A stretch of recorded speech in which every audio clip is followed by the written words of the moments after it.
Supposed to talk about financial tips. I'm not a financial expert, but I wanted to give you guys some tips on how I've learned how to budget my money. Now, if you guys don't know who David Ramsey is, he is the guru of Wall Street. I think in general he's an awesome person who is a go-to guy on money management. Now, he talks about how to save your money. So, for instance, he gives very good examples. Some people may think he's too extreme, but I really like his methods, and so far they work really well.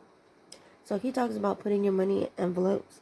So if you have envelopes, you just write down what they're for, whether it's for this bill, that bill, car insurance, rainy day fund, vacation fund, medical expenses, grocery, and gas. Because here's the tip. He talks about in his video, in his book, and he does have a video about how they charge you 35 cents per gallon just to use your card to go get gas. Why are you giving away your money? You earned that money. You shouldn't have to give it away.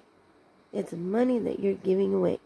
So, with that said, you already know how much your car uses on an average for gas, right?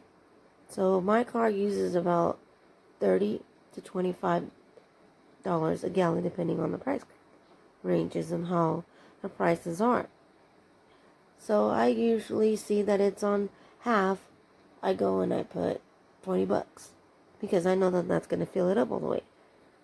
But if I let it go all the way to empty, close to empty, I know I might have to either use between 25 and 30 depending on the gas station I go to. So I usually try to go to the one that has the lowest and better price in gas. So instead of swiping my card, I just hand them $25 and I say, I need 25 on 15, for instance. And then I just give them money and I get all my gas. For instance, if you were to take your card and you were to swipe it and say, I need 25 and 15, it's going to ask you, are you okay with the 35-cent fee? And you're not realizing that it's not just 35 cents they're charging you, that they're charging you 35 cents a gallon. So it's 35 cents per gallon.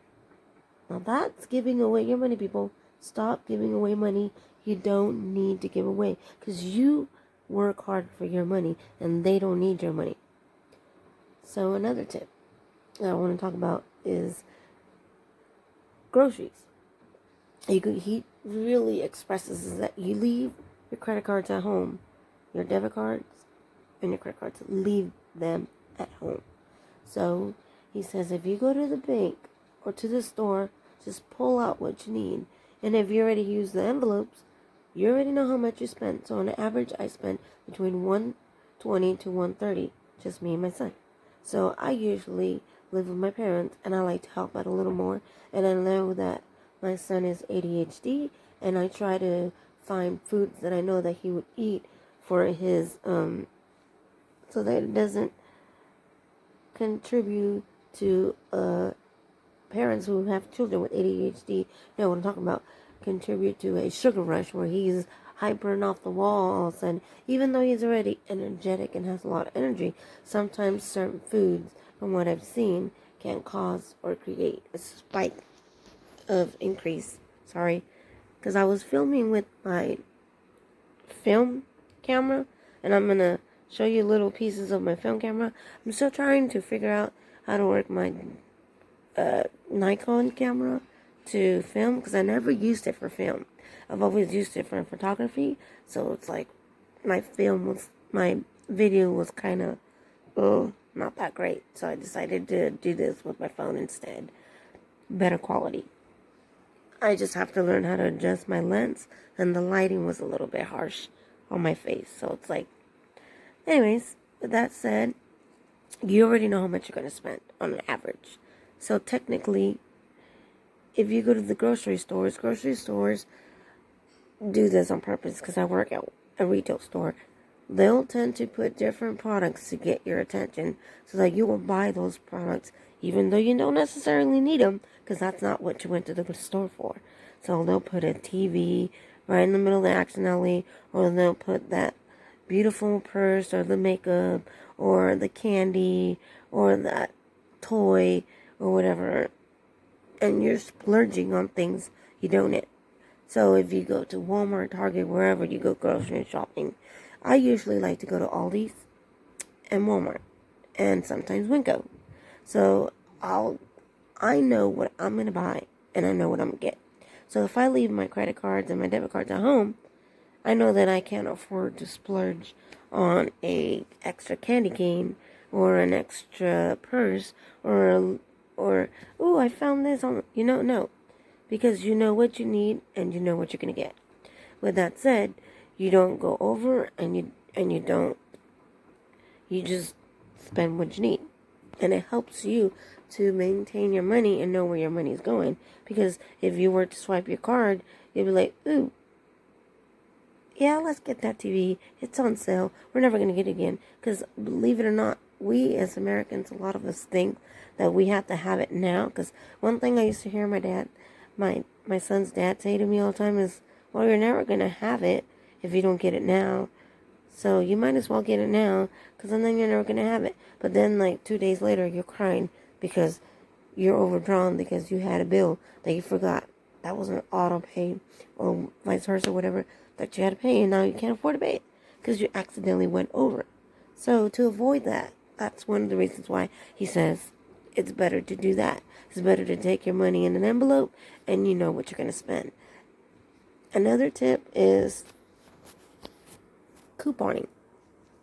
I don't do couponing to the extreme, but I like to coupon because it helps lower down my prices and it helps to make sure that I am saving a little bit of money. Because remember, the key is you want to keep as much as your money that you worked for and not give it away to them. Second tip is, next tip I want to talk about is learning your seasons. What I mean by that is, if you know your seasons, you'll know your retail stores. Retail stores usually go 3 months in advance. So right now in the winter, it's our summer season and spring season. So right now at where I work out, all our winter stuff is going on sale.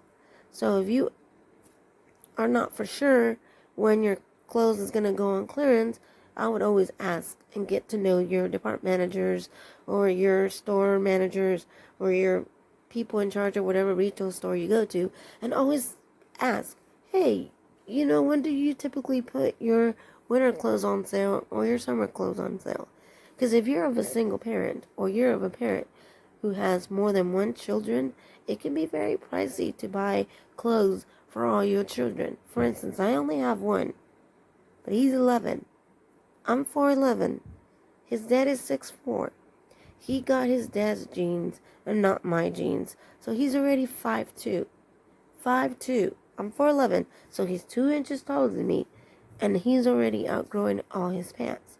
So I know that on average, every other month, he usually has a growing spurt, which I don't like, but he's tall. What can I do? So I usually always go in, I always check and say, hey, when are you going to put your winter pants on sale? And I know that when she's going to do it, because I went and asked her. She's like, I don't know yet, but I'm going to start marking some stuff down pretty soon. And usually they do. So always do your research and ask. And don't be afraid to ask. That's how I get most of my clothes. For instance, I bought this sweater. If you can guess for how much I bought it for, ding, ding, ding, price is yours. I got this sweater for $1. $1. They were normally originally, I think, $12.97, and then he marked them down to $7. And the store manager was like, well, they're not selling. And he was like, the department manager was like, look, they're not selling. I need to get them sold because I need to bring in my new product. So you know what he did? He marked them down to $1. And guess what? It's a win-win for both. Because at the end of the day, the reason why they're marking those stuff down is because they need to make room for their new product. So always remember your seasons, because in the winter, when it's actually summer, your summer clothes is going on clearance. That's why we get a lot of people that come into the store and they're like, where are your bathing suits? We're like, we're out. But it's 107 degrees out. And you're like, I know. We sold out. We won't get any till winter. And you're just like, but it's cold. I know. So always do your research and know your uh, stores and how they run things. It's always good to ask. Don't be afraid to ask. Remember, the key is to save your money and put more of your hard-working money in your pocket to last longer. Another tip that I like to use is doing your research.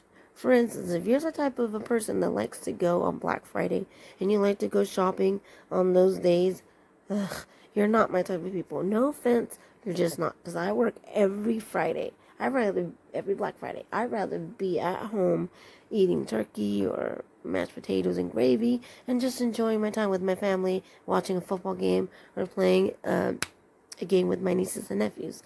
Anyways, with that said, did you know that most retail stores, they will put their Black Friday sales a day before? So usually on Wednesday at 12 o'clock or on Wednesday that night at 12 o'clock, they will put their Black Friday sales. And they will start it sometimes early. So Walmart usually does that. So if you shop on Wednesday that night, you will get everything that is on sale and Black Friday in the store will be online as well. So you don't have to wait in line. You don't have to come in and be with everybody crunched up and trying to run and rush to your 3 favorite spots, what you're trying to get. So that's one helpful tip. The next tip is do your research, meaning compare your prices. Believe it or not, this is why at first I was not tempted to add the Walmart app because I was like, great, it's going to take up more space on my phone that I don't have. So what I decided to do was get it anyways because everybody's always asking me, ooh, do you know the price of this? And I'm always like, yeah, I'll scan it. So I'll scan it with my phone. Sometimes it scans it and it tells you the online price on the side, and then on the other side it tells you store price. And if you're smart and you look, it would give you both prices. Sometimes it's different. For instance, true story. There's a lady that came to my store. She wanted a TV. And she asked me, how much is this TV? So I looked at it and I said, well, it's a Samsung Galaxy, a Samsung TV. It's a pretty good brand, and it's a smart TV because hers fried. And she was like, mine don't work. It's fried. I need another TV. So I went ahead and got my phone out, scanned it, and it said that online, you won't believe it, was $197. She's like, what? Yeah, it's on sale for $197. And it says in stock.